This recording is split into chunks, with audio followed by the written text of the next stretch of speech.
On this episode of Kilts and Culture with USA Kilts, we talk about the mysterious origins of the kilt pin, what jackets to pair with your kilt in the winter, and a whole lot more.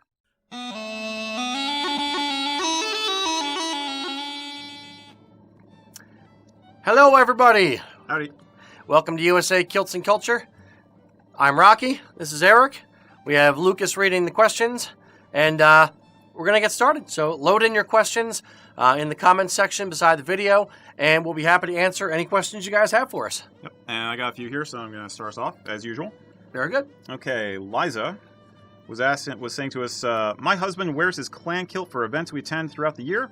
I come from a proud Scottish family as well, and will often wear a kilted skirt, a sash, or a shawl in either of my family's tartans or my mother's. My husband thinks we should match, and I should wear what he's wearing, and our daughter usually does match him. I'd like to represent my family and heritage. So I guess she's asking, does she have to go with her husband's tartan now that she's married to him, or can she represent her side of the family? What we say a lot is it's personal preference. Think of it this way. It's kind of like taking your husband's last name. If you are the type of woman who wants to keep her own last name, whether you're married or not, or hyphenate the name, then sure, wear your own family tartan. If you want to take his name and kind of take his family and all that is him, then I'd say, then yes, wear his family tartan. Typically, traditionally speaking, you would wear his family tartan. The child would wear the father's tartan. It kind of goes through the paternal line. That being said, we're in 2018, so it's a little bit more, I won't say do what you want. There are certain conventions, but there's a little bit of leniency within them. Mm-hmm.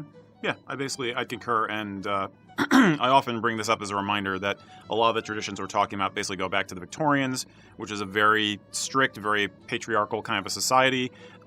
Prior to that time period, you had a lot more mix and match going on. I would say just make sure that he and you are both comfortable with what you're doing, then change it up on different occasions. Maybe sometimes when you want to present a united front, say, like a big Celtic event where you want to basically say that we are in strength in numbers of this clan, like if you're helping out a clan tent, is what I'm thinking. Like if you're there to represent the clan, do the whole matchy-matchy thing. If it's more like a party or something, like a holiday party, and you want to just express your own heritage and be colorful, then go for it. It's like we always say again, context is king. Agreed. Yeah. Should I do another one? Sure. Okay. Eddie Edwards was asking very basically, are there different types of sporrans? And can we discuss the sizes, the shapes, and the types? How does that all shake down? Sure. Yes, there are multiple types of sporrans. You have a day sporran, a semi-dress sporran. I'm going to go with basic styles. Day sporran, semi-dress sporran, dress sporran. Then you also have horsehair, and you have hunting sporrans as well, and full mask sporrans, which is the animal head on the front of the sporran. The most common types that you'll see civilians wear would be a day sporran, a semi-dress, or an evening sporran, a dress sporran. Mm-hmm. The day sporran is typically worn during the day, before 6 o'clock. The signature, if you will, of a day sporran is that it's going to be all leather and sort of a sideways D shape or a downward-facing D shape, capital D.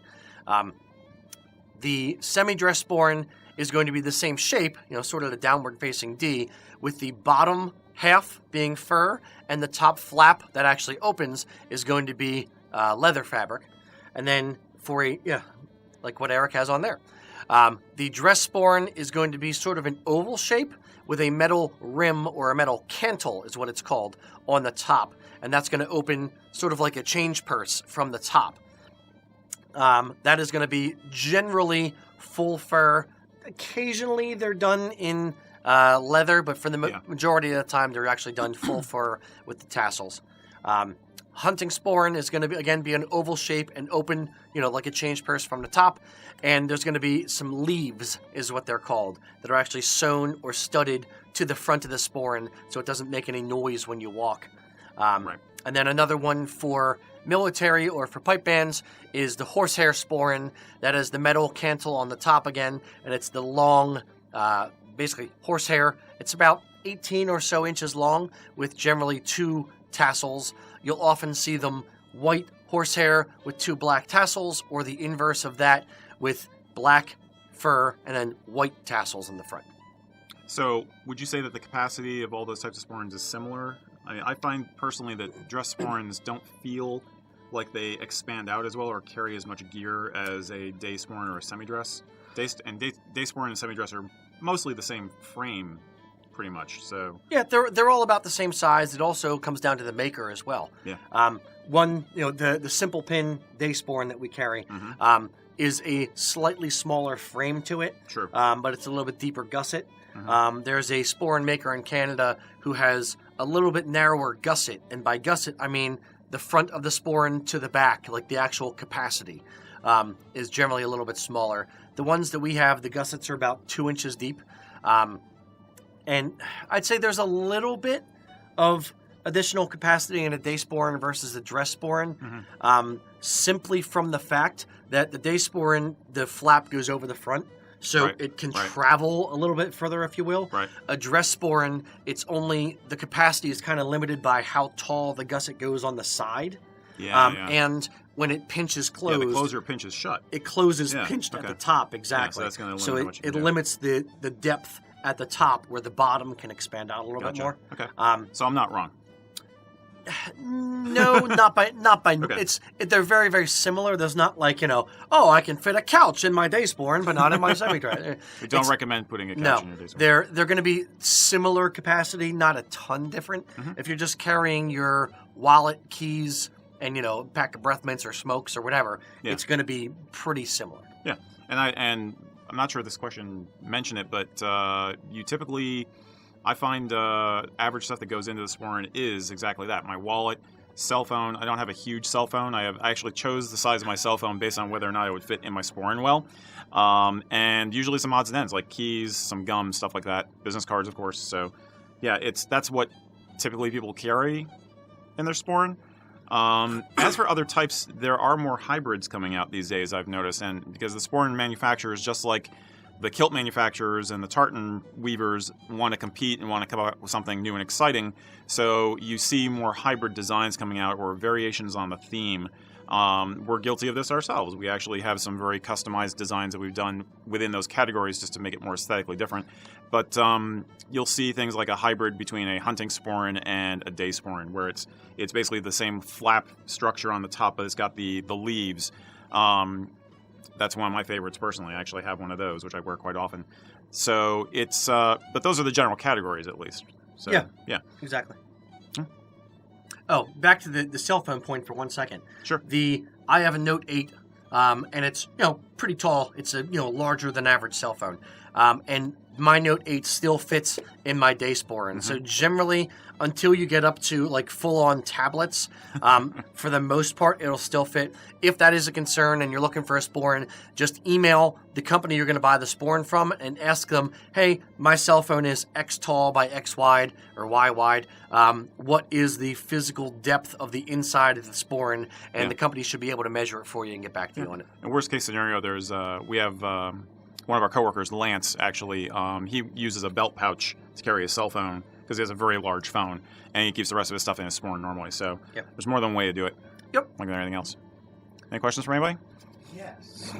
We have a question from Justin Victor, who's joining us again. And he says, I recently tried on a Montrose jacket and liked the look. However, I think the Jabot is a very dated look. Do you have any other recommendations for what one can wear with a Montrose and still look smart? Now, I'm going to assume that he's with it and he knows what he's talking about. So the Montrose is a double-breasted kind of a military-style jacket as opposed to a Sheriff Muir, which the two, some people get confused. Sheriff Muir actually comes with a vest and is open at the sides, not unlike a chieftain's vest. But the Montrose is basically almost like a bib front, like you imagine like Billy from the a Kid. Western. Yeah. Billy the Kid used to wear one. Yeah. And it's, he wore something like that. Yeah. He wore a bib shirt. He did not wear a Montrose doublet. If you've ever watched an old BBC show called Sharp's Rifles, it's set in the Napoleonic age, and all the characters in that are wearing what we think of as a Montrose doublet. The problem with that is that because it's closed up at the top, with that bib coming across the front, it's kind of hard to imagine a tie coming out over the top of it. I think you could probably get away with having a ruche tie tucked in and sticking out just at the very top, just seeing a little bit of it peeking out.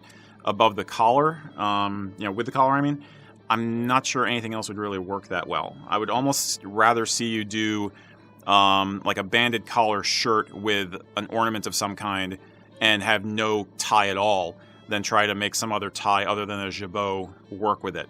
Now, that's me talking. That's my personal sense of style. But do you have any thoughts on it? It's a tough one. You're the Victoriophile more than I am, so you would have a firmer opinion on it than I do. I don't have much of an opinion on it. For those styles, I tended to lean towards the sheriff mirror if I was going to do something outside of a normal PC. It's more flexible. Prince Charlie. Yeah.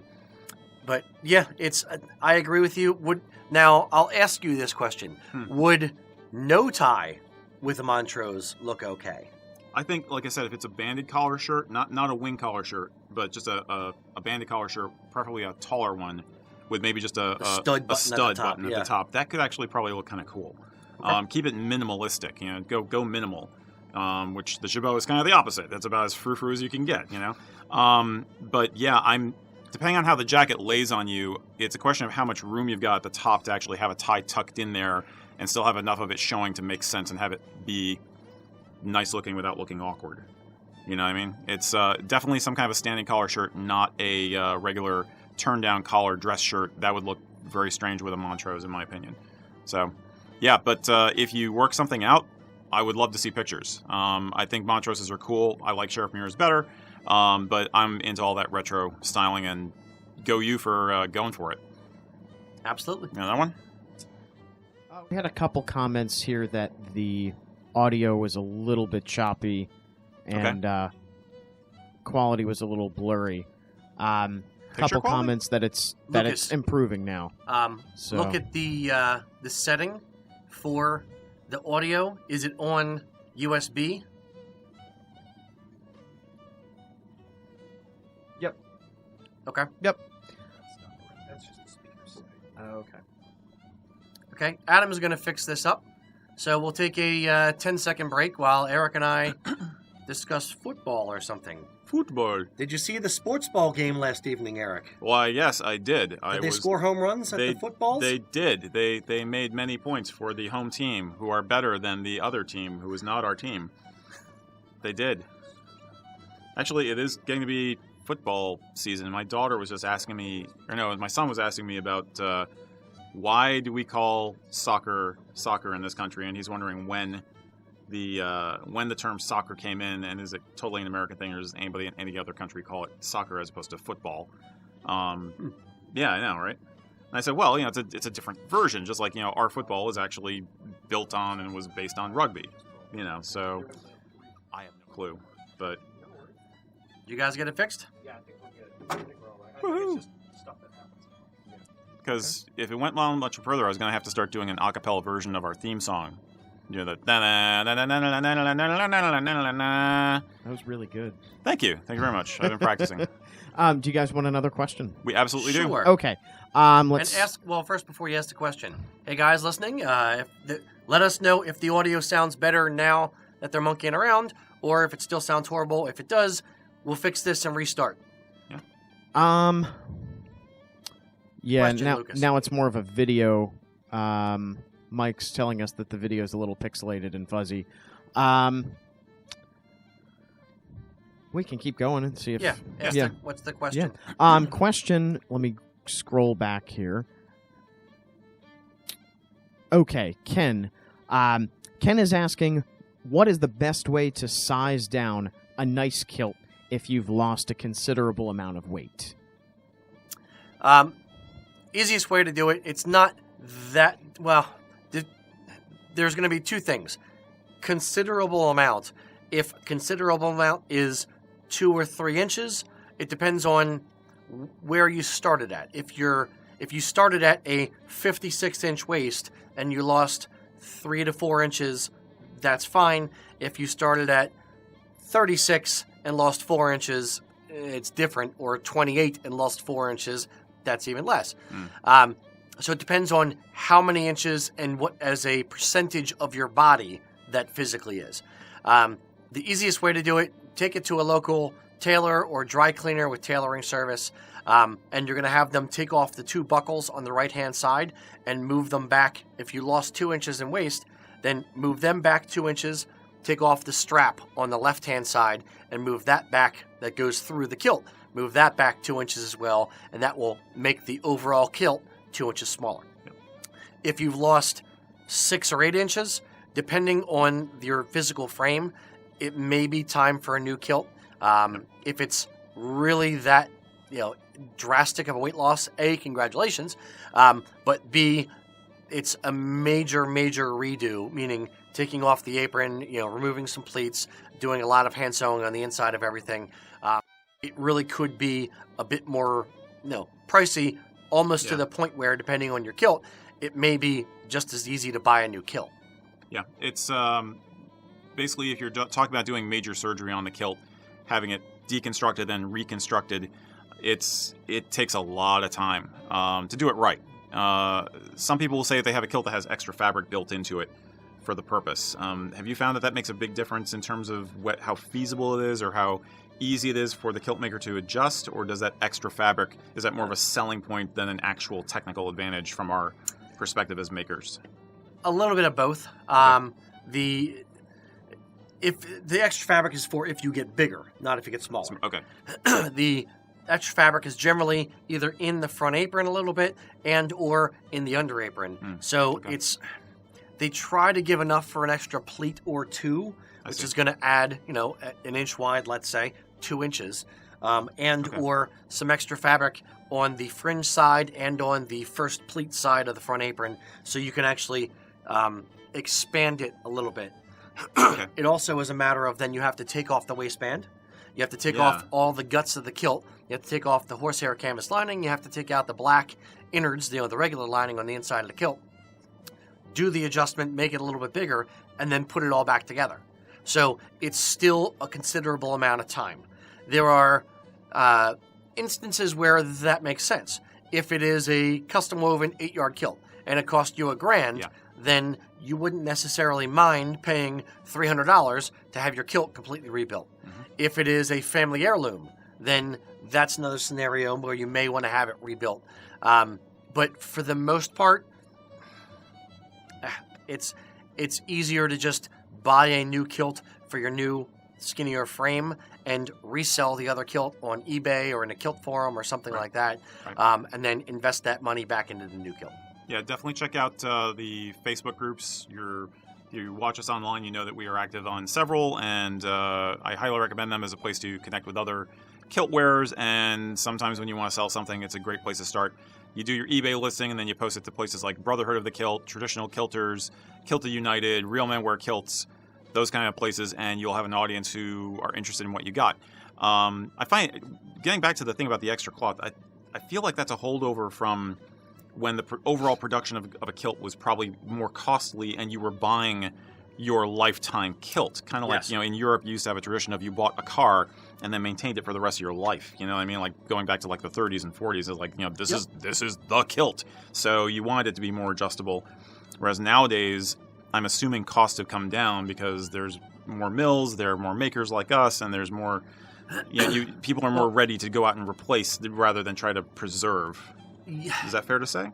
Yes and no. Costs overall have come down due to technology and stuff like that. That's what I was saying. But at the same time, but because costs have come down for fabric and things, but realistically, the overall price of a kilt, accounting for inflation, for a traditional hand-sewn 8-yard wool kilt, really should be $1,500 plus. Wow. Compared to a normal pair of pants or whatever at, $50, $80. Okay. It's a lot more time. It's a lot more fabric. So it really should be a lot higher. The margins have actually shrunk in kilts over time.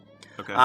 Buying a hand-sewn kilt from Scotland in the early 90s, mid-90s kind of thing, or before, they were about, from most makers, $500-ish, $450. So it really hasn't gone up that much in the past 20, 30 years. Okay. So because the margins are being squeezed, the actual labor to make it, companies, kilt makers in Scotland, for the most part, are making effectively minimum wage. Wow. And I'm not joking about that at all. Mhm. One of the big kilt manufacturers in Scotland. I won't name names, but one of the big kilt manufacturers in Scotland, real nice guy, was talking to me, and I was trying to, basically look for to be able to offer hand-sewn kilts for our customers. And I was talking to him about pricing, and what he was saying was, look, here's the CMT, the cut, make, trim price for an 8-yard hand-sewn kilt, and we can't do any better because they're already making minimum wage. There's certain, Wow. they Just can't can't make go. below this Wow. because it takes X amount of time. Mhm. So that's why a lot of traditional kilt makers kind of strike out on their own Mhm. because they know that they could make better than minimum wage actually doing it for themselves. Right. Cutting out the But there's also sales. a ton of business cost on top of it. yeah. But it's a very interesting dynamic.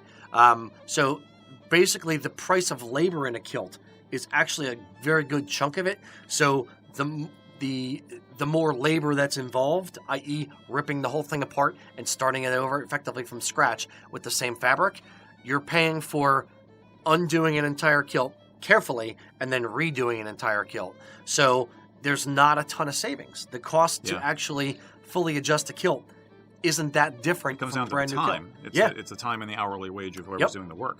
Yep. Okay. All right, but that's why we like to support Celtic artisans. Yeah. Because it's a tough business, Absolutely. especially for the guys back in Scotland. Yeah. Yeah. Okay. Any other questions? How are we doing on the audio and the video at this point? Any Video complaints? is not coming through too well, but we are seeing improvements with the audio. Okay. So, Okay. we have Listen hard, everybody. Yes, listen up. We have a question from Carl, and Carl is asking, do you say you shouldn't wear a tie matching a kilt? Example, wearing a McDonald tartan kilt with a tie in the same tartan. The mannequin behind me actually has the same tartan for the kilt and for the necktie. It boils down to personal preference and kind of what is too much going on, as it were. Right. I don't mind it if the necktie and the kilt are made from the same fabric and they match. Then I don't mind it as much. I wouldn't wear, for instance, a Campbell tartan, necktie with a Stuart kilt or with a different tartan. Whoa. I wouldn't even really wear, a McDonald ancient kilt with a McDonald modern necktie. Has it been done? Yes. Has it been done well? Not necessarily. That being said, the one behind us is an American Heritage tartan kilt with an American Heritage tartan necktie. Because the mannequin's also wearing a 5-button vest, you're only seeing the top 3 or 4 inches of the necktie, so it kind of adds just a little bit of splash of color and of tartan up near the neck and face area, so it doesn't bother me. Mm-hmm. The way I also kind of feel about it is a little bit like a bell curve. If you're wearing a little bit of tartan accessories or whatever, it's kind of down here, it's in the acceptable range. If you wear a loud tie by itself with a kilt and no vest, or a tartan tam with a kilt, it's the top of the curve. It looks like you're trying a little bit too hard, in my opinion. The other side of the curve is a full tartan kilt suit, meaning, tartan jacket, tartan vest, tartan kilt, argyle hose, the whole 9. If you're going to be in a room full of guys in kilts and you want to be the king peacock amongst the peacocks, then a full tartan kilt suit is fine. Right. That being said, I wouldn't wear that to church where you're going to be the guy in the kilt among all the other people in suits, because you're going to look like you're really over the top. But if you're in a scenario where it's a lot of guys wearing kilts, that's one way to stand out. Yeah, I completely agree. And that's why I've always said to customers when they come into the store and they want to do this is basically, I think it's fine if you're wearing a tartan tie with a kilt if you have a waistcoat on or a sweater, so you have the separation. If you have the tie going down with the tartan cut on the bias, so it's going at an angle, and then all of a sudden you have the kilt down there below, and they're kind of flowing into each other, for lack of a better way to put it, that looks awkward to me. I have seen vintage photographs of guys doing it. I don't think it's a great look, but I'd say, law of averages is you don't want to try too hard. I would keep it simple. Kiss rule. Yeah, and the other thing I would say is, like Rocky said, if it's the same fabric, then it's fine. I would not recommend having a tartan silk tie with a tartan kilt. I think that would look really kind of odd. Yeah. Club ties are kind of our default. If you're not sure if you want to do it or not, is one of our recommendations, and also a very classic way to go is a tie which has stripes which tone well with the tartan that you're wearing.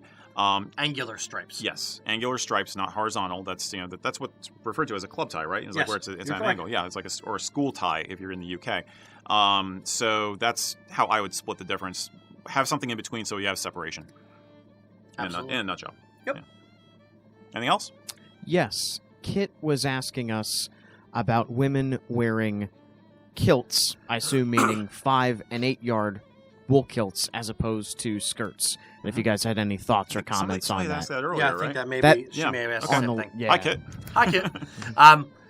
Women are going to do what women are going to do. I will give you the traditional answer, and then basically what my wife would do.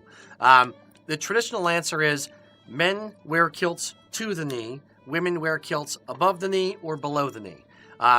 Wearing it to the knee just looks, as you kind of develop an eye for it, it looks more masculine.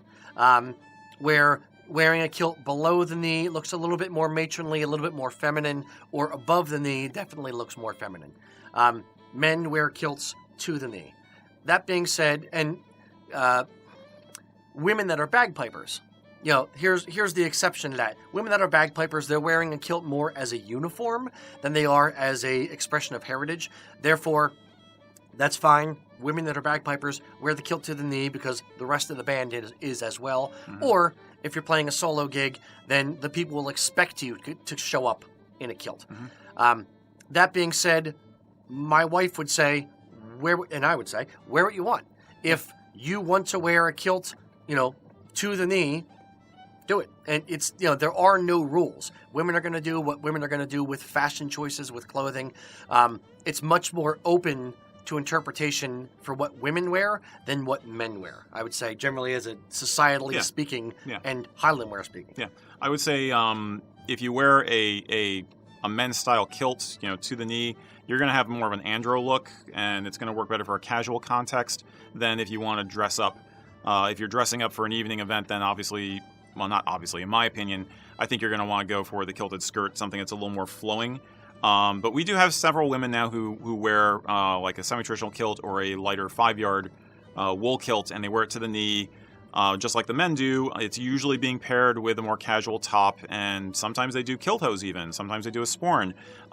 It really depends on how formal the occasion is. I'd say if it's like a festival or a party or something, a rock concert, do what you want to do. Do what's going to be comfortable and feels like you're expressing yourself. I mean, this is about expressing your heritage in a modern context, so have fun with it.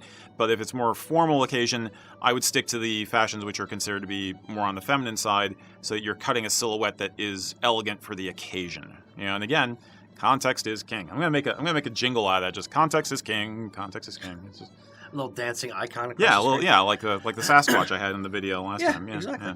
Yeah. The other thing I'll say as well, touching on that for older women, a lot of older women will come to us and say, "Okay, I want a kilt for myself. What should I get?" And I'll explain. Okay, you can wear a kilted skirt. You can wear a hostess skirt, which is basically a longer kilted skirt, or you can wear a mini kilt. And a lot of them kind of recoil immediately and say, "Oh no! I would never wear a mini kilt. I'm too old for that." My response is, it doesn't have to be like a micro mini kilt. You can wear a kilt 2 inches above the knee, and it's still feminine without being too exposed, Too flirtatious. too flirtatious. Thank you. I think some women have negative flashbacks to being in Catholic high school, and some Fair. of them is like, "Oh, that's like the kilt I had to wear in school. I don't want to wear that." Mileage is going to vary. Yeah, if you whatever do you're want, comfortable with. yeah, and we do have plenty of customers who will do a shorter kilt, like a mini kilt, but they'll use leggings with it, or a darker toned pair of stockings, and that really smooths everything out too. So there's lots of options again for the more casual day wear side of things. Yep, I'd absolutely. say. Yeah. Well. Another one? Christopher is asking about leather colors. Brown shoes, a brown sporran with what color tartans? Also, can you mix brown and black leather? Classic question. I think that's another one that's on our thing, so make sure to check Okay, it off. sure. One of the questions that I think Chris asked in the thing here, as well as he kind of just touched on, can you wear a brown leather sporran with navy blue or with what colors of kilts? Ultimately, the leather color for the belt, for the sporran, for the shoes really has nothing to do with the colors that are in the kilt. If you're wearing a navy blue kilt like I'm wearing, I could happily wear a brown leather sporran or a black sporran. It really doesn't matter. The leathers, meaning the belt, the sporran, the shoes, kind of stand on their own. That being said, certain context or certain tartans kind of lend themselves to certain things.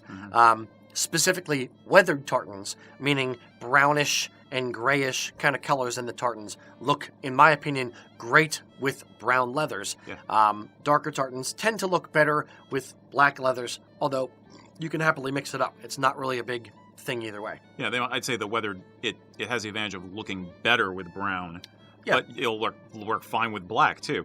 It's really, if you parallel it to Saxon wear, if you're wearing blue jeans or Dockers, it doesn't mean you have to wear a black belt with your blue jeans or a brown belt with your Dockers. The leathers usually stand on their own. The one thing that we try to advise is don't mix them unless you have a two-tone accessory. Like occasionally there are sporrans that have both black and brown, and the whole purpose of that is so that you can sort of mix things together if you're limited. But you don't want to have like a brown belt on and a black sporran, or brown ghillie brogues and a black sporran. Yeah, you want to keep it tonally similar through all the accessories. Would you agree with that? Yes, for America. Okay. Okay. Traditionally, Scots are going to be a little bit more. They care less They give about. a darn, right? Yeah, the give a factor is less for Scots. If they have a tweed jacket that doesn't match the color of their kilt, Right. That's my tweed jacket. That's what what I'm going to wear with the kilt. Yeah. If they have a brown sporran and a black belt, that's what I have. Therefore, that's what I'm going to wear. Right. They don't care. Americans are more concerned about the matchy thing than traditionally Scots are. That being said, I'm guilty. Yeah. I agree. But we're wearing kilts in America, trying to express heritage. So there's a certain element of you want to pay honor to the heritage and to Scotland and whatnot, but at the same time you don't want to look like you got dressed in the dark and grabbed the wrong belt. Yeah. So since Americans will kind of judge us that way a little bit, that's one of the reasons why we feel more comfortable generally being a little bit more matchy. Mm-hmm. It's also kind of ingrained in us from a younger age that you must match before you walk out the door. Yeah, I think the whole kilt ambassador thing is more of a heavy burden on us in this country than it is back in the home country, because over there it's like, oh, you got your kilt on today, you must be doing something. Here it's like you are representing the culture and the clothing to everybody, and you don't want to mess it up because you want to make sure that you are representing yourself and representing your heritage to people who might not know any better. And if you look weird or sloppy, then for me, I get, this is me talking, but it's like I want to make sure I'm representing well to people who wouldn't know any better. And so, no, you're right. And frankly, when you go out, if you're wearing a kilt, whether it's to Home Depot or to the prom, doesn't matter. You are probably going to be the only person they see in a kilt that day. America's a pretty big country, but you a lot of guys in kilts. So yes, you are a representation of this heritage, of this culture to anybody you run into. So we take that mantle pretty seriously. Yeah, but hopefully that answers the question about the browns. Yeah. But yeah, I'd say stick with blacks if you want to have a brighter color tartan for an evening event. Brown is not appropriate for evening or for formal, really. Brown is more of a day thing, and brown is nice for day wear with ancient tartans and weathered and sometimes muted. Although I think I like black better with muted. But it kind of, if you have a chance to compare, your tartan with the accessory you're looking at, use your best judgment as to whether you think it looks nice. Or buy both. Or buy both. If you have well, it wasn't meant to be a product pitch. If you have gotta catch them all. A lot of guys, or a lot of our customers, have either one kilt that they want to wear to multiple occasions, right. Day wear as well as evening wear. So you may end up with a dress sporran and a black day sporran and a brown day sporran. So there's nothing that says you have to wear one or the other, never to wear another. Right. Just get multiple items, within your budget, of course. Yeah. But, it helps with the versatility of the outfit. A kilt is a very, very versatile garment, and you'll be able to wear it dressed up, dressed down, in all types of different scenarios, depending on the kilt that you pick. Mm-hmm. We're going to go to one of Eric's real quick. Yeah, let's do one of these. Talk about the types of sporrans. Talk about that. This is a more of a techie question. Jim Pomeroy is asking... Talk this way. Hmm? For the mic. Talk this way. Oh, sorry. Yeah. Well, it's... Okay. Sorry. After you put your kilt on, do you personally put on the sporran and then the belt? Or do you put on the belt and then the sporran? Do you put the sporran belt on under or over the waist belt? So what's the order in which you put on your leathers, basically? Yeah. Is there a right or a wrong way? I'd say no, there's not really a right or wrong way. If I'm going to be... I'd say the loops on the back of the kilt are actually sporran loops. The 2 loops that are on the back of the kilt are for the sporran to go through there for guys with a flat butt, frankly speaking. The sporran chain, which holds the sporran on, will fall down if you have a flat rear end. So the loops were actually put on the back of the kilt to allow that to pass through so that they don't fall down. Eventually, they started off being an inch wide or so, just enough for the sporran chain. Guys started wanting to put their belts through those loops as well, so the kilt makers started making 3-inch wide belt loops on the back to pass both the belt and the sporran chain through. Yep. If I am going out for an evening and I'm going to keep my sporran on the entire time, I will probably put on the sporran first and then wear the belt next, either through the loops or on top of the loops. If I'm going to be here in the shop, generally I put my my belt through the loops, then I'll put my sporran on top of it because I'm running around the office and I have my sporran off sometimes, put it back on. So I want it like that for the versatility of being able to take it on and off real quick. Mm-hmm. If you put on your belt on top of your sporran, or your sporran chain, it's going to be more difficult to get the sporran chain off. Any additional thoughts? I'm one of the ones who flips the rule around. I like to put my belt through the belt loops and leave the sporran chain out. I have enough of a hip structure that I'm not worried about the chain falling down, and I like having the option of easily just unclipping from the clips in the front to take the sporran off, like say if I'm getting into a vehicle for a long period of time and I just don't feel like having it on while I'm driving or something like that. And I find it's easier or if you're spinning the sporran around to the side, like when we were working in the warehouse, it used to be sometimes I'd like to shipping orders, you're leaning over a work table, so you'd want to sometimes spin the sporran to the side so it's not hitting the front of the table. That's easier to do if the chain is not passing through those belt loops. So it's a question of what is your ideal level of convenience versus what is your body shape. I'd say, the belt loops are handy if you've got that body shape and you need to a little extra support to keep the chain up. But otherwise, I would say just put the belt on first and put the sporran on and take it off as needed throughout the day. Yeah. Easy answer is there's no right or wrong way to do it. Mm-hmm. Whatever's the most practical, functional for you. Yeah. Form follows function. Yep. Very much. There are a lot of questions. Yes. Another question that he has to find. We're ready. Yep. Another question from Raymond. And Raymond is asking, can dress gaiters ever be worn with a kilt?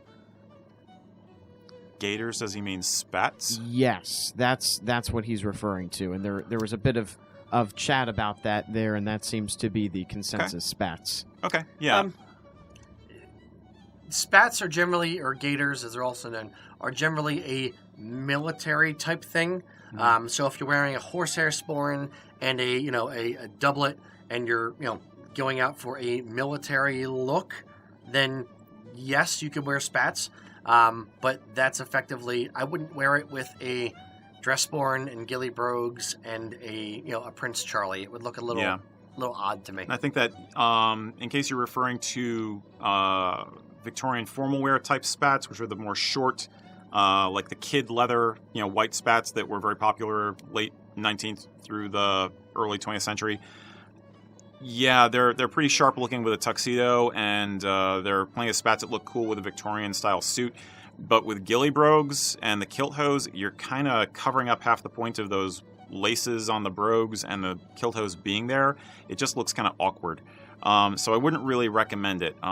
If you're doing something really funky, like some kind of a steampunk outfit, and you're wearing spats that are like, neon green or olive drab or denim or something, because it's like, it's a fantasy kind of an outfit, then okay. But in a formal context, I really wouldn't recommend it. It's kind of like wearing a cummerbund with a kilt. It just doesn't. You're crossing two different streams of formal wear, and it just doesn't blend.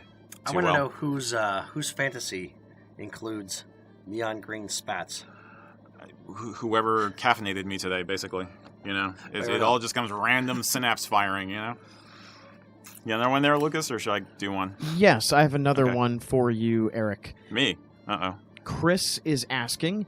It was mentioned that there are German heritage kilts. Mm-hmm. What is the difference? Can you explain what was used in Nordic regions and Germanic areas? Is he? I believe he's referring to the German heritage tartan. Yeah, there is a tartan called German heritage, invented by this guy right here. It's a beautiful tartan. And it is gorgeous. And there's one or two other German culture. You said Eichelmann? Eichelmann number 5. Yeah, I found that on the German national. Right. And I designed 2, which was German heritage, German American. There's a MacLeod's of Germany, which is official. Yep. Yep. And there may be 1 or 2 others that have been done in the past, like 5 or 10 years since mine have come out. But nothing else that comes to mind. Yeah, in terms of if you're saying, was there a kilt that is German national dress? There really isn't. Lederhosen. They got Lederhosen. There is some. You might be referring to this. One of the speculations of the origin of the word kilt is that it's similar to an Old Norse word kjalti, which translates to wrap around. There's also a Gaelic cognate, and there's debate out there as to which is the more accurate origins of the modern word kilt. But it's possible that some of the Vikings who came over were at some point wrapping mantles around themselves, and their language seeped into the local language, and therefore kjalti became a term for when you're wrapping fabric around yourself. So there was a sort of a continental connection linguistically there, maybe fashion-wise, but there's nothing like what we think of as a kilt in Europe, really. It's pretty much just What in you the also UK. may be referring to as the Celtic people, as it were, as a tribe, kind of moved from what is modern-day Germany over the English Channel and up But that that's direction. a misnomer also, because it's Celtic is a very broad and overused term in some ways. It refers most accurately probably to linguistic group. There were a lot of different tribes, and they were connected by trade, and they shared some common language, but they were separate identities. DNA testing has proven that. For instance, like you find people who in Ireland whose DNA goes back to like 5,000 years ago. They just never left because Ireland's cool. But it's even then, I don't think there's any. The earlier Celtic, using the term loosely, folks, tribes, when you talk like in Roman times, they're described as wearing pants. They're not described as wearing kilts. Kilts as a garment really are 16th century and forward is the documentation right. we have. Yeah, which we've talked about before. Okay. But I hope that answers the question. Hopefully. Cool. Wear a kilt. You can be German. This guy's German. He wears a kilt. So. I wonder should I Let's do do another one of the of these? preloaded ones. Okay, Charles Quillen. I hope I'm pronouncing that right. Charles is asking, why are some tartans only available in certain weights, 13 or 16 ounce, but not both? It just depends on the mill and their choice of what they want to stock. Remember, ultimately, this is an industry. This is a commercially viable industry. So between the different mills, meaning House of Edgar, Strathmore, Loch Carron, Martin Mills, all of them are deciding what they want to produce in what weights and what they think they can sell. Back in the 1980s, 1990s, when there was really the big two, were House of Edgar and Loch Carron, they both kind of had a gentleman's agreement, if you will. There was nothing written down or on paper. There's no backroom conniving. But they would, Loch Carron mostly did 16 ounce, and House of Edgar mostly did 13 ounce. When Martin Mills and some of the other mills kind of came to the fore and started doing more and more tartans, House of Edgar started doing more 16 ounce, and Loch Heron started doing more 13 ounce, and kind of it's muddied the waters a little bit on which mills did which weights of cloth. Interesting. That being said, they're just competing entities. So if Loch Heron thinks that we're going to be able to sell weathered tartans in 16 ounce only, and that's really what people want, that's what they're going to produce, and there's nothing stopping any of the other mills from doing it outside of, two guys meeting and saying, "Hey, John, how many tartans do we think we really want to stock support?" That's a lot of material sitting on shelves, crossing your fingers, hoping it's going to sell. We can move it. You have to kind of draw a line at some point. House of Edgar has like 750 or something like that tartans. They have a lot of tartans that they stock support. For instance, Martin Mills has a lot less than that. They may have 150 or 200 tartans. It just depends on the mill's individual comfort level with what they want to stock, and frankly, what percentage of their business is Highland wear. House of Edgar, Highland wear is actually about 40% of their business. A lot of what they do is in the home furnishings market. So they do a lot of, furniture, coverings, draperies, things like that. And they just do 40% Highland wear, 60%, fire retardant couch material. Which does not make a good kilt. You'd be surprised. But there's different, the different mills have different revenue streams. Martin Mills, for instance, does a lot of like schoolwear and stuff like that. School uniforms, right? Yeah. Okay. So there's a lot of different, or suiting material or things like that. So Highland wear is only a portion of their sales, and of that they have to decide what is commercially viable to do and what weights and how many tartans they want to offer. So we're kind of at their mercy. Sometimes, I feel your pain, because sometimes I see a tartan that I wish it was in 16 ounce, because then typically when it's in 16 ounce as opposed to 13, the set size goes up too. Sometimes it looks nicer and you can see the twill better. It's like, this looks so good in 16. If they don't make it, they don't make it. You can hope that they'll change their minds. You can have it custom woven. You could have it custom woven. This is true.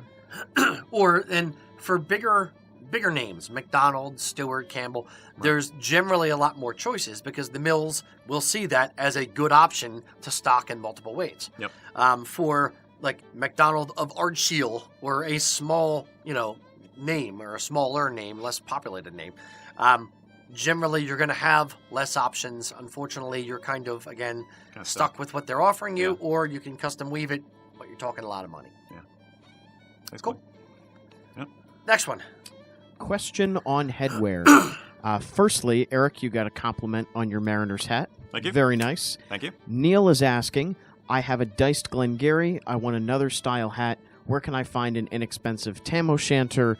Which is worn more often, Donegal, Glengarry, or a tam? And there was another additional question here about Highland headwear in general. Just what it is? Mm-hmm. Okay. Do you want to talk about hats, or? Okay, talking about hats. I would say that personally, a Glengarry feels more band uniform to me, or more military, and its origins are fairly military. So it's a great option if you are, say, representing your clan at a clan tent at a gathering, or if you're in a band or something like that. I personally prefer the tams or Scottish bonnet. It's a more traditional hat form. It actually goes way, way back. We can document it to the 17th century, absolutely the 18th century. I'm pretty sure you can document it to the 17th century too. It's a more traditional look. With or without the touree, that's the pom-pom on top. You can, if you get one with that on it, you can remove it if you want to for a more streamlined look. Those are the two classic styles. The tam or bonnet is definitely the more civilian because it's older. There are military variations on both. The Glengarry, I'm pretty sure, was invented first for the military. I need to confirm that. The bonnet definitely was turned later into the Balmoral, which is what you'll see more commonly. It's a more militarized, streamlined version of a Scottish bonnet. Those are available. There's one company up in Canada, I think, that produces some nice ones. They are not made in Canada. They're made in China, I believe.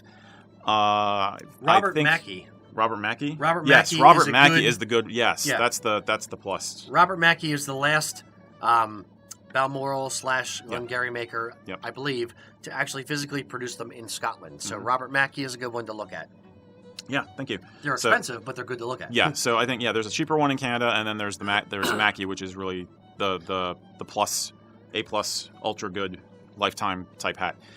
As for other styles, we will typically recommend like a flat cap. Anything with a short silhouette is what I always say. Don't wear a fedora with a kilt. Something that's a smaller silhouette on your head like this is going to look better. The flat caps are fairly Irish looking. The thoroughly Scottish look is probably going to be the bonnet. That's what I would stick with. And they are available in multiple colors, so you can actually have more than one for different tartans or different seasons or what have you. So I hope that answered the question. Yeah. Yes. Hats are a sticky topic in some ways. We'll do another preloaded one. Sure. Okay. Kind of mix them up. Right. Okay. Richard Blackman is asking us, when you run errands, what is your outfit composed of? He says he's seen examples on the internet of people going about their daily business in kilts, but he doesn't really see it necessarily in person. What do you do about going to the grocery store, to the vet, casual wear activity? Is it... Whatever you're comfortable in. Yeah. Whatever the scenario dictates. Whatever you would wear normally with a pair of shorts, matching, advised, wear with a kilt. So, like, what we are wearing, I would feel 100% comfortable going to the grocery store in, going to the vet in, going to the mall, whatever. You're going to get some stares because you're in a kilt, but you're going to get stares because you're in a kilt no matter where you go. So just whatever you're comfortable wearing, whether it's an Oxford shirt or a golf shirt or a T-shirt or whatever, you would wear the same type of, shirt as well as footwear that you would wear normally in your daily life. Yeah. I'd basically don't overthink it. Just throw the kilt on in the morning, stop thinking about it, and go about your business. Yeah. It's really that simple. And make sure you catch a glance at yourself in the mirror before you walk out the door to make sure, Make sure you don't have it on good. backwards. Yeah. Minor things like that. You're representing kilt wearers in a positive light. That being said, don't look like a slob, but outside of that, just whatever's comfortable for you. And again, check out the Facebook groups because there's lots of guys out there, especially on Brotherhood, where they are posting daily selfies of themselves saying like, hey, this is what I wore going out for a hike today, or hey, this is what I wore to the mall today, things like that. So it's definitely, if it's a lifestyle choice for people, it's a lifestyle choice, and you kind of just roll with it and stop thinking about it and enjoy your kilt in whatever context you happen to be in that day. So it's all about confidence. Just own it. Yeah, and you're not alone. That's the bottom line. Is there's lots of guys doing this. So yeah, cool. Mr. Lucas. Question from Mike: can you wear a newsboy cap with a kilt? I personally would think it's a little odd, just because it's a little mushroomy. But you could do it. Yeah. It's I don't know. I'll buy one. I'll let you know. That's one hat I don't own yet. Yeah, you could do it. It's just Eric's right. It's a bit of a wide silhouette to it. If you're wearing it with a cable knit sweater, sure. It's a very distinctly kind of Irish look to it. So I'd kind of lean into that, if you will. Or Manhattan circa 1925. Yeah. It's a very retro look. It's a lot of artists like them. There are a lot of folk singers who wear newsboys, stuff like that. So I will say this, there are some newsboy caps in some pretty cool looking tweeds. And we very often recommend tweed with a kilt. Tweed is kind of the perfect complementary fabric for a kilt. So don't go for like one of those satin ones. You don't want to look like Huggy Bear or something like that.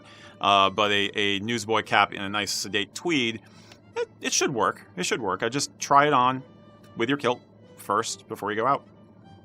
Now is that damning faint praise? Like No. I'm just my brain went to, and I don't know why I'm even saying this. No, not Huggy Bear. I went to a rerun from What's Happening with that red felt beret looking thing. Yeah. I'm not picturing like a rerun in that with the rainbow suspenders rocking a kilt. Where do you think I got the idea to wear berets from, man? Come on. Or Rudy from Fat Albert.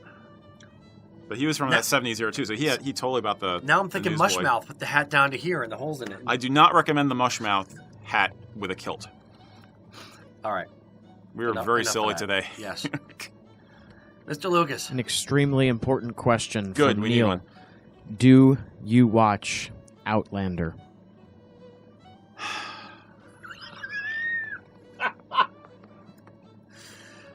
I watched the first season of Outlander. Did you?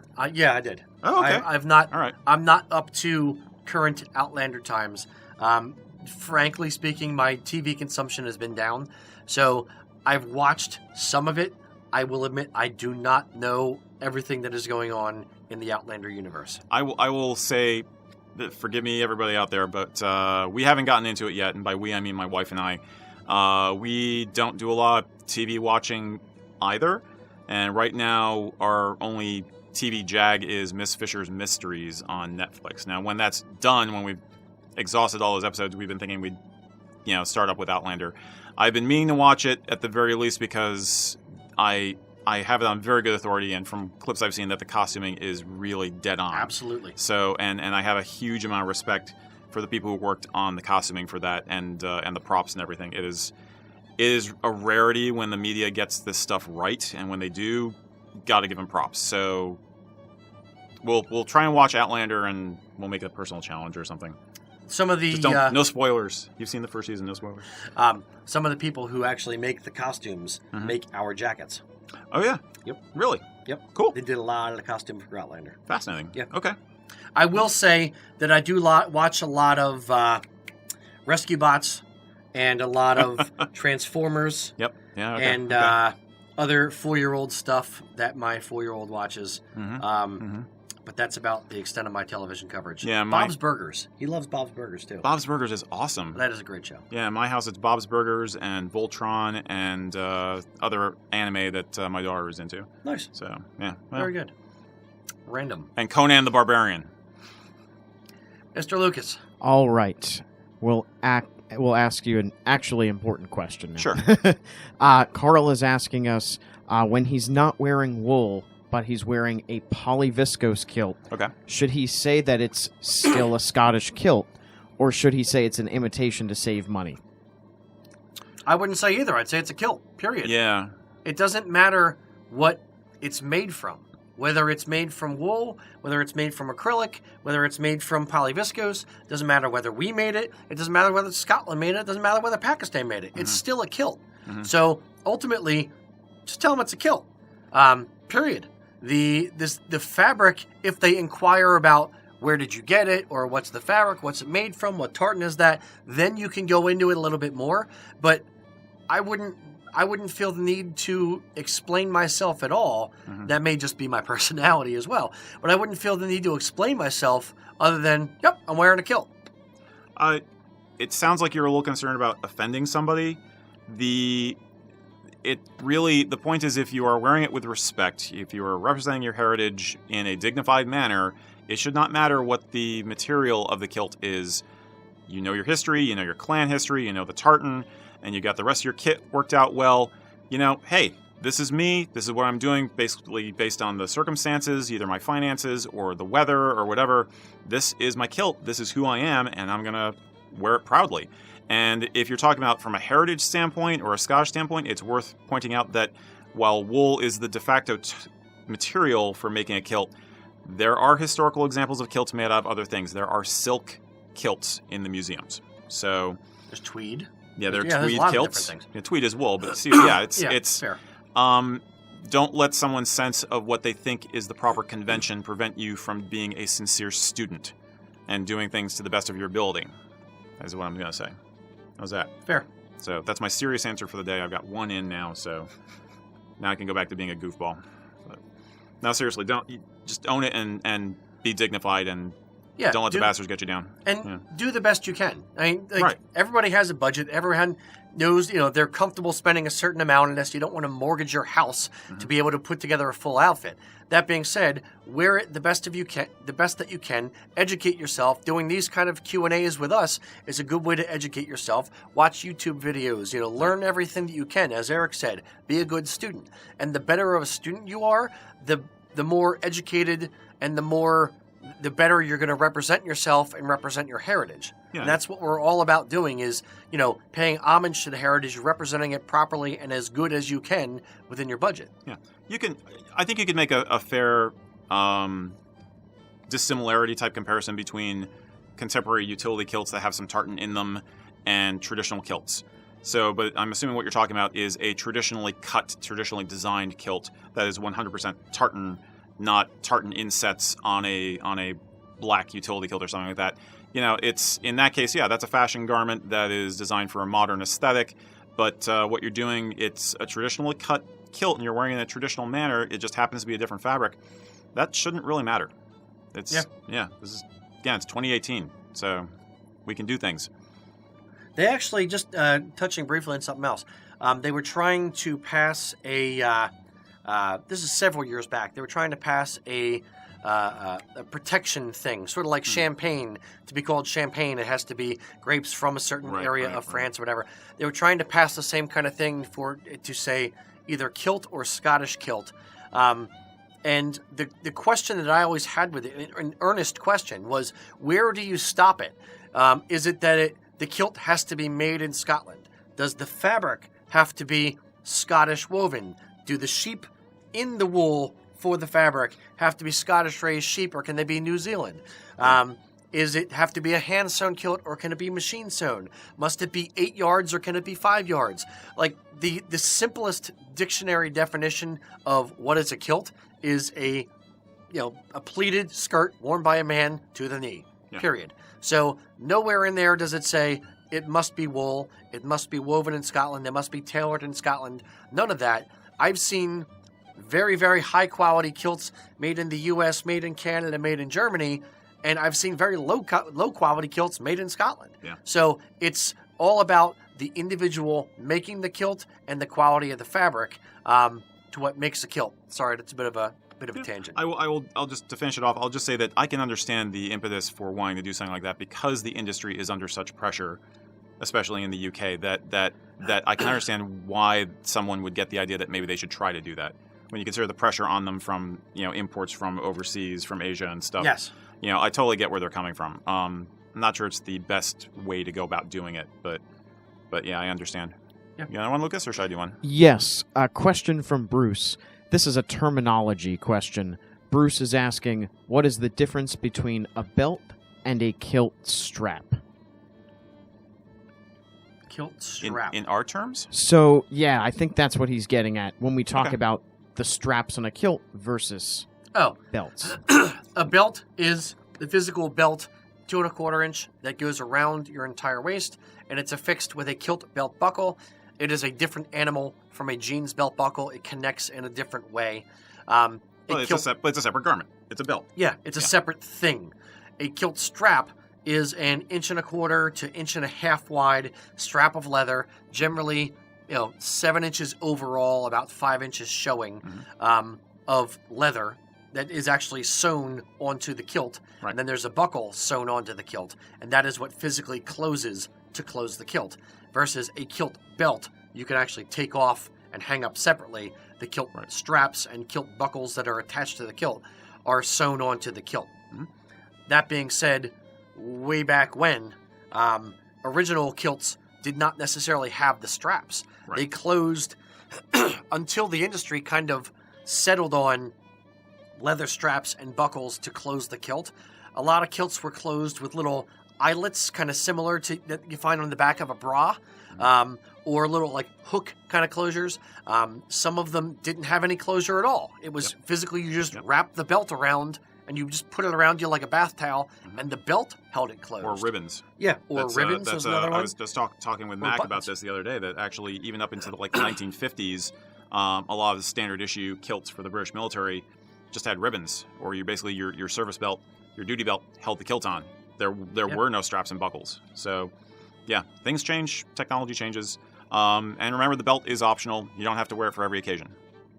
Absolutely. Quick clarification on the question. Bruce was asking about a Sporran belt. So a Sporran belt versus Sporran strap.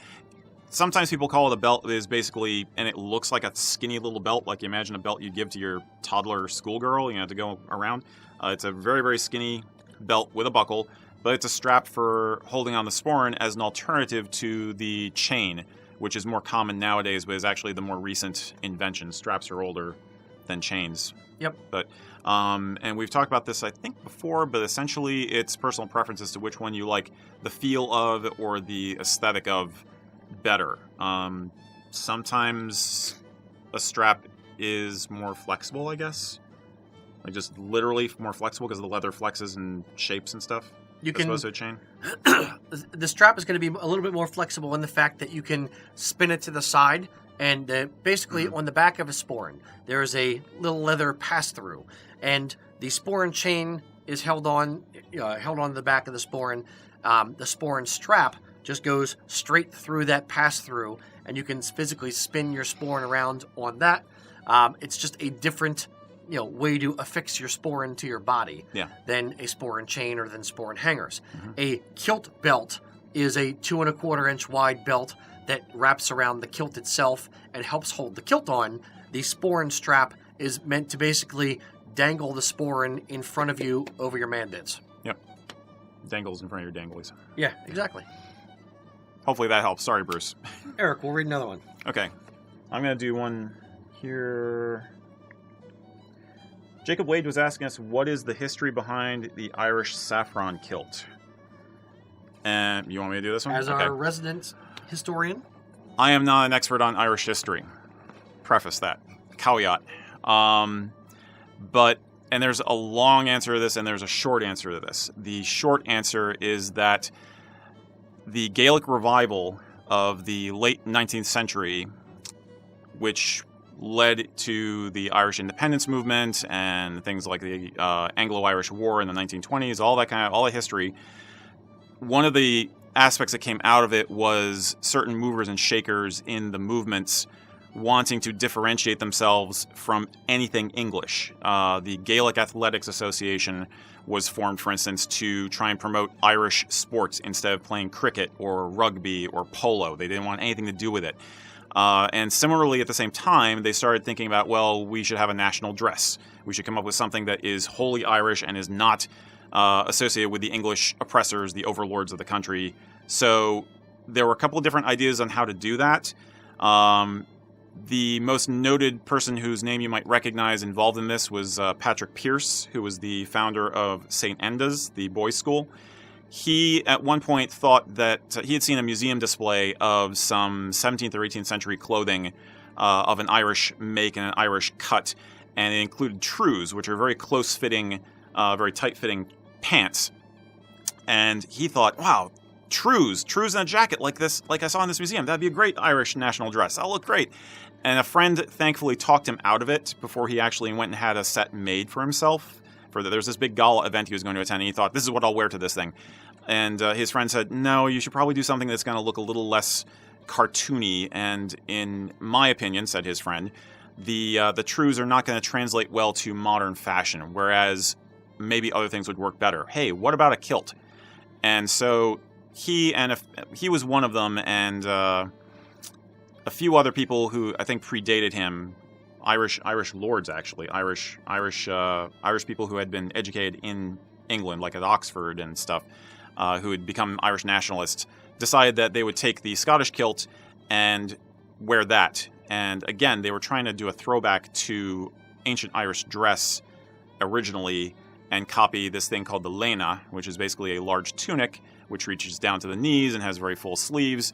But the general consensus became that that was going to look cartoony and weird, and again, wouldn't really work so well for combining with modern fashion. You couldn't update it. It was always going to look kind of archaic and odd. And it being the Victorian age, a lot of them thought, well, why are you going to walk around in a dress there? So they thought it looked unmanly.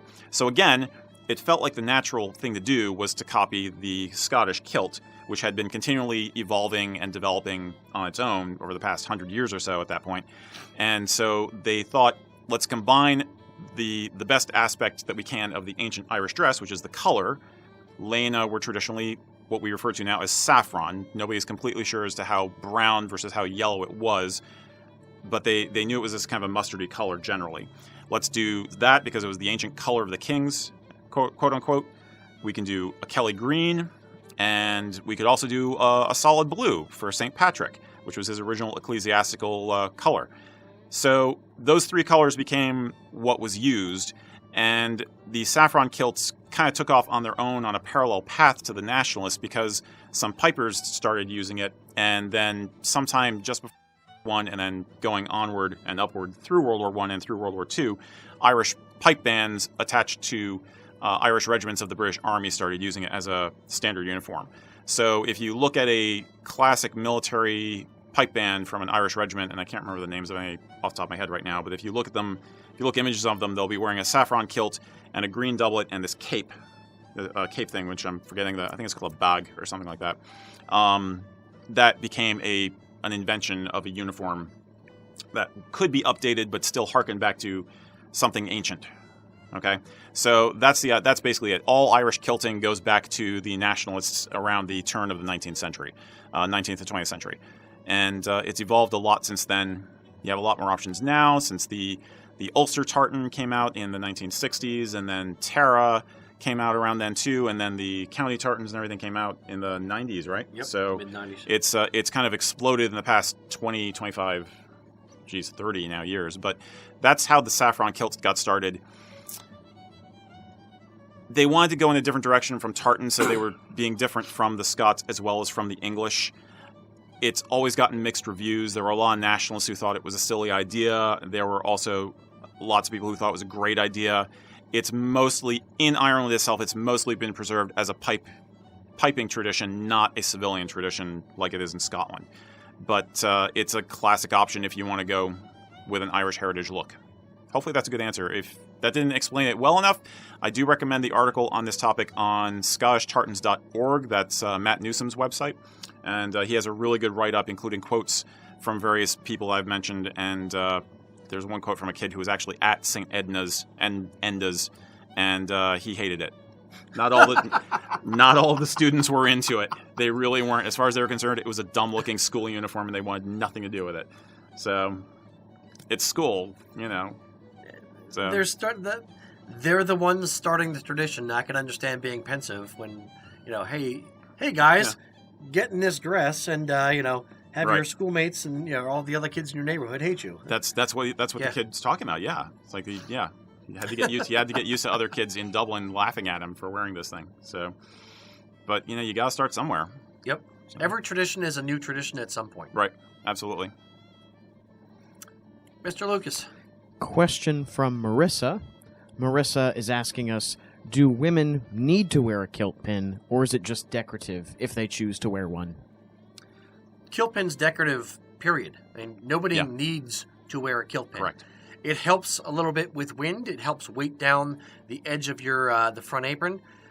I think one of the other questions asked, where is a kilt pin worn? The kilt pin is worn typically about 6 to 8 inches up from the bottom of the kilt and about 2 inches or so in from the edge of the kilt. Generally, it's worn straight vertically, so just find a good stripe on the tartan that you're wearing and wear it straight down. If you're wearing a kilted skirt, you can wear it. Typically, you wear it above the knee. If you wear a kilt pin as a female with a longer kilted skirt or hostess skirt below the knee, if you wear it below your knee, you may actually tear it while you're walking. It would look goofy anyway. It would look a little bit goofy, and when you're walking, since there's less fabric in a kilted skirt, you could actually, and it's lighter weight fabric, you could actually rip it as you're walking if you're not careful. It would just go thump, thump, thump, thump. So, yeah. But yeah, like with a lot of the other women's fashion stuff, it's optional. We had a question about the origins of the kilt pin and the famous story about Queen Victoria. In answer to that question, who's going to ask that? That was Robert Monroe. Hope you're watching, Robert. I am not going to dissuade you about any of the Victoria stories about the kilt pin. The origins of how it came about are a little murky, like with a lot of this stuff. There are 3 versions of the story. One is that Queen Victoria was wearing a tartan skirt herself while at Balmoral Castle, and the wind picked up and the skirt was whipping around and she didn't like it, so she took a brooch off of some other part of her outfit and stuck it on her skirt to keep it from blowing around. Second version is that she was reviewing troops at Balmoral Castle and saw that one of the gentlemen's kilts was flopping around in the wind, and she didn't like how it looked, so she took a brooch off of her own garments and put it on the kilt to keep his kilt from flopping around and exposing his thigh, which is horribly gauche in the 19th century. The third version is that she actually took a blanket pin from her groom who was attending her that day and used that to affix his kilt shut. We know that sometime around that time, both decorative and wind weight functional kilt pins came about, and they definitely became a military tradition. They were not necessarily pinned through both aprons. Some people still suspect that maybe they were at first, but if you talk to most people, even in the military from the time period, they would not want to put a pin through both aprons of the kilt because it would actually damage the fabric. So they did not do that. It was a wind weight. You will often see what people sometimes call the diaper pin kilt pins that military guys are wearing. That is, in fact, what's called a blanket pin. Some of them were very lightweight. More commonly, they are a little bit heavier. If you look at pictures of troops from World War I, especially troops who are not wearing the combat khaki apron over their kilt, basically rear echelon guys or guys who are on rotation back behind the lines, you might see this diaper pin-like thing on their kilt. It's a blanket pin, and they tended to use it, again, as a little bit of a wind weight, and there is a multifunction tool. You could use it to keep a piece of oilcloth around yourself as a cloak. You could use it to literally tie your blanket shut, or you could use it to keep your kilt from flopping around. And bear in mind that some of those were actually several inches long and actually pretty heavy. I've only ever seen reenactors with them now. In fact, Mac was showing me pictures of some of them, and the one like he has, and it's actually really, really thick. It looks like a diaper pin for a giant. It's meant to hold like polyester, not polyester, but plastic oil, rubber coated floor, ground blanket shut, so you could wear it like a rain cape. So as far as the Queen Victoria thing is concerned, we're not really sure which version of the story is correct or if any of them are correct, but she gets the credit. She's the queen, so thanks. Now I want to see a graphic of Andre the Giant in a diaper. I don't want to see that. No? I do not want to see that. Thank you very much. But make it so. Any other questions? Okay. William Pope was asking us. He's saying, I'm an outdoorsman. I'm in northeastern Texas, and I'm usually doing hunting or farming, felling trees, splitting firewood, raising animals, all kinds of hard farm work, stuff like that. And he's basically wondering, is the fabric of a kilt going to hold up to that kind of abuse? Yes, as well as denim or anything else would. Okay. It depends on what you're doing to it. If you're chopping wood and you cut it, if you cut me, do I not bleed? If you cut the kilt, will it not rip? It's, basically, yes, a wool kilt or the PV kilts that we sell, either of those will be fine in those type of environments. The question is going to be, do you want to spend, $300+ on a wool kilt to potentially have it rip? The other thing I would say is, if it's an acrylic kilt or a polyviscose kilt or anything that's man-made, if you're working around fire, that is something to be a little bit concerned about. Yeah. Acrylic tends to light a lot faster than PV, and the edges of the fabric tend to light faster. It also depends on the tightness of the weave. Acrylic kilts coming out of Pakistan or wherever generally have a slightly looser weave to them, so more air physically goes through the fabric. Therefore, you can light the center of the fabric faster. Polyviscose is generally, the stuff that we use out of the UK, is generally a little tighter. That being said, it can still catch on fire because it's a man-made fabric. So if you're working around fire, just be careful because you don't want it melting to your skin. Mm-hmm. Wool, any kind of wool, generally is not going to burst into flames. It will burn slower, and it's easier to extinguish, and it will not stick to you. It doesn't melt. It's hair, so it just burns and poof, turns into ash. There's a number of different ways you could think about this as far as I'm concerned. I would say if you're doing any kind of work where you have to get down on the ground, I might even default to like a utility kilt, like a canvas kilt. If you are doing something where you're standing up, splitting firewood, carrying stuff, mucking out stalls, things where you're on your feet but physically active, any kind of kilt will do.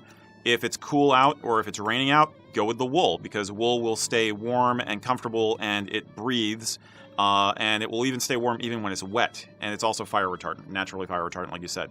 So there's a kilt for all seasons, or kilts for all seasons, I should say. And if it's really hot, go with the lightweight PV. If you're worried about getting dirty, make sure that it's a washable one, like the polyvisco, so you can throw it in the wash when you're done. Maybe that's an argument for wearing that when you're mucking out stalls.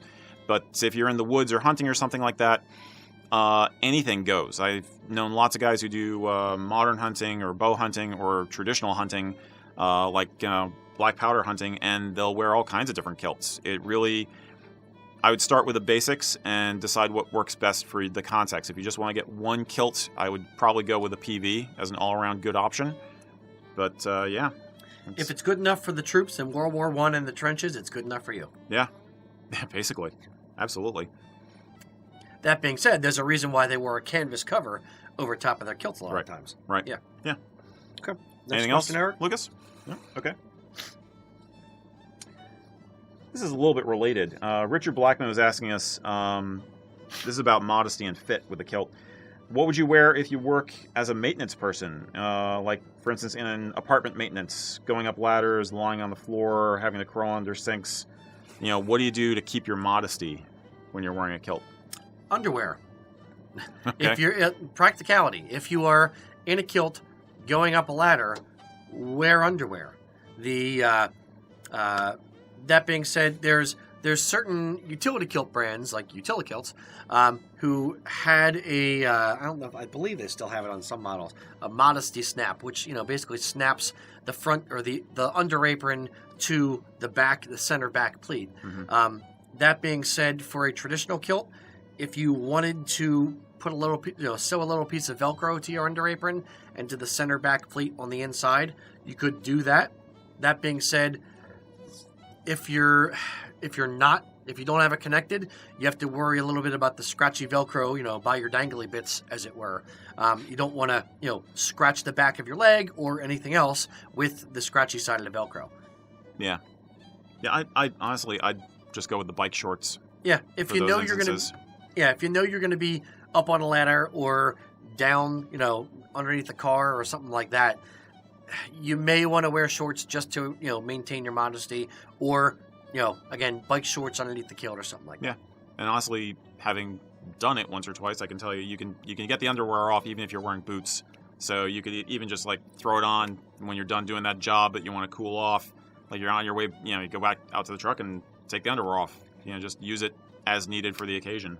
Sure. I don't like the privacy closure things. I have a survival kilt from Utility Kilts. And I've used the modesty closure on it maybe 3 times because it disrupts how the kilt flows and it makes it look like you're wearing a freaking diaper or something. It looks weird, in my opinion at least. It just looks odd. It looks like pumpkin pants. Suddenly you got this binding and it looks. Yeah, you're bifurcating an unbifurcated garment. Right. So. Right. So I would just go with the bike shorts. Cool. Yeah. Anything else? I was just going to say, you can also, if you're going to be really active, Under Armour, because it covers you pretty well, and if you know you're going to be exposing yourself. Things like Under Armour, anything that is for athletics is good because of the breathability, and a lot of it now is form-fitting to the body, that hyper close fit stuff that's really popular. Good option for under a kilt. Cool. So, Eric, we'll do 2 more. Oh, okay. All right. Jay Thorington is asking, or he's saying he wants to get a lapelled waistcoat in his family tartan.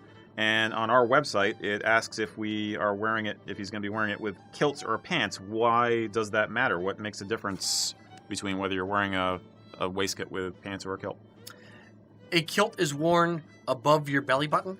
So the jackets, whether it's a Prince Charlie, Argyle, whatever, and the vests that are cut to be worn with kilts are cut much shorter than a traditional Saxon wear suit coat or suit vest, as it were. So we ask on the website, if you're going to be wearing a tartan vest, are you going to be wearing it with pants or are you going to be wearing it with a kilt? If you say pants, then when I order, let's say you order a 46 long because you're 6'2" tall. So you order a 46 long and you say you're wearing it with pants, I will actually ask them to make it 3 inches longer in the body because generally you're going to wear your pants lower than you're wearing a kilt. Vice versa, if you're wearing it with a kilt, I'm just going to tell them, make it 46 long. Done. Yeah. Simple as that. Yep. And ultimately, it really where it comes down to brass tacks, if you're wearing a kilt vest with a pair of pants, there's going to be white shirt showing below the bottom of the vest and above the pants. Yeah. It looks a little bit sloppy. Yeah. And on the other side, if you're wearing a regular suit vest with a kilt, what happens is the vest ends up being too long. And it kind of covers up the top of the sporran, and it looks a little big for what it's supposed to be. Yeah. The long and the short of it, I probably made that joke before, but okay, we make this the last question? Sure. Okay.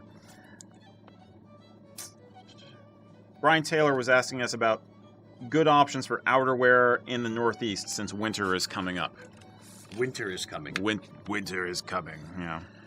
Brace yourselves, or something, whatever you kids say. Darn kids these days. Darn kids with their hula hoops and their broadswords. The good options for winter outerwear, I'd say I'll go two different directions with it. If you're going to be wearing it outdoors and you want to kind of show off the kilt, shorter jackets tend to be better. Mm-hmm. So Yeah. Late fall, early winter jackets, a lot of the military style jackets, like an Ike jacket or a bomber jacket, they're going to be cut a little bit higher, so it's going to show off more of the kilt. You don't have to worry about it kind of getting in the way of the sporran. Yeah. Going another military jacket, but longer, a peacoat is another great option. Typically, I wear peacoats in the winter, and I'll just leave the bottom button or two of the peacoat undone to allow the sporran and for the jacket to spread a little bit as I'm sitting down. Mm-hmm. The sporran, the kilt belt, and the kilt itself add a little bit of girth to your lower half of your body. So the peacoat is a little bit more form-fitting, so just leaving the bottom button or two undone is a very good option. It keeps it pretty stylish as well. Yeah. If you're going to wear a snowboard style or a skiing jacket, what I tend to recommend is ones that zip not only up to the neck, but can also unzip from the bottom up, kind of the two-way zipper. Is that why you recommend snowboarding jackets? Yes, oh, because okay. the snowboard jacket is meant to kind of hug you, right? And it usually has an internal skirt. It's a snow skirt that actually goes around you, so when you fall on your back and you're sliding down the hill, the snow doesn't come up inside the jacket. Okay. So that's a great advantage to a snowboard jacket. And if you're wearing it with a kilt, you can kind of zipper the bottom up a little bit. So again, it's not hugging the sporran so much. And basically when you sit in the car, it allows it to spread out a little bit. Similar kind of theory to why you would leave the bottom button of your vest undone. Yeah. It allows it to open up a touch at the bottom. Right. And it's a little bit more comfortable as you're seating. I think one of the funniest things that happened when I started working here was the fact that I came in one day in the fall, because I started in like October, and we were both wearing bomber jackets. It was like, I guess I'm supposed to be here. This is the right place because it's the uniform. Yeah, it's. But what gets me about bomber jackets, and I'm thinking about like the A1s. The basically design was from the '60s, and then peacoats, which go back to like the 20s or even the teens, even less, or maybe even actually. And they're all relatively timeless styles. So I think that's a key with the kilt stuff, is that the trendier the clothing a lot of the time, the less the more it's going to look with a kilt. But kilts are so timeless, the more classically tailored or more classic the design of the jacket, the better it's going to look, even for casual wear. But yeah, I love my bomber jacket in fall and winter with a kilt. It's easy on, easy off. It's convenient. It looks cool.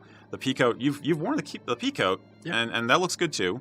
And that's got the wool is nice and heavy, and it goes well with a flat cap and stuff like that. It feels right. It's got the right texture to go with a kilt. And it's black, and it goes with everything. Yeah, or navy blue. But if it's super cold out, then go for the parka. At that point, practicality wins out. Just go for the winter coat that you need, so you can go out and split your wood and get it inside to the wood stove. On the opposite end of the scale, I'd say remember that traditionally, going back through most of kilt history, back to the Victorians at the least, tweed jackets and vests were a warmth layer. So if you want to look nice going to the office or going to an evening party and it's winter out, a nice wool vest and a tweed wool jacket is going to look sharp and also keep you warm.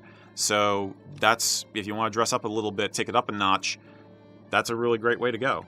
Or like around here in the wintertime, a lot of time we'll have on wool tweed vests and a tie and everything, and the bomber jacket in the morning when you're outside, and those jackets show off your collar and everything well too. So yeah, there's different ways to play it depending on how formal or informal you want the look to be, is what I guess I'm saying. It is. Like or how cold it is, yeah. A cable knit sweater, if you want to go the kind of the Irish slant to it. That looks great. Cable knit sweater with a flat cap or something like that could be a good look as well. Mm-hmm. I think traditionally people used to dress in layers. Before central heating became such a thing, you dressed in layers, and that works for kilting because kilting is an old school form of dressing up. Does that make sense? Yeah, I agree. I think that was good insight about the timeless style and kind of pairing it with other timeless kind of items. I never thought of it that way, but it's a very good insight. Yeah. Well, thank you very much. I guess that's it. Very good. All right, boys and girls. Do you have any more, Lucas? Okay. Right. Very good. Thank you for tuning in.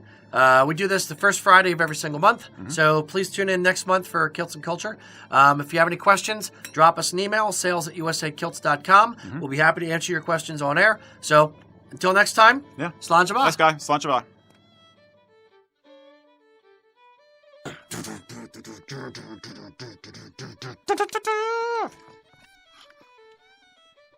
Tired. Oh my. This is USA Kilts. What's up, guys? Don't bro out on me. Okay.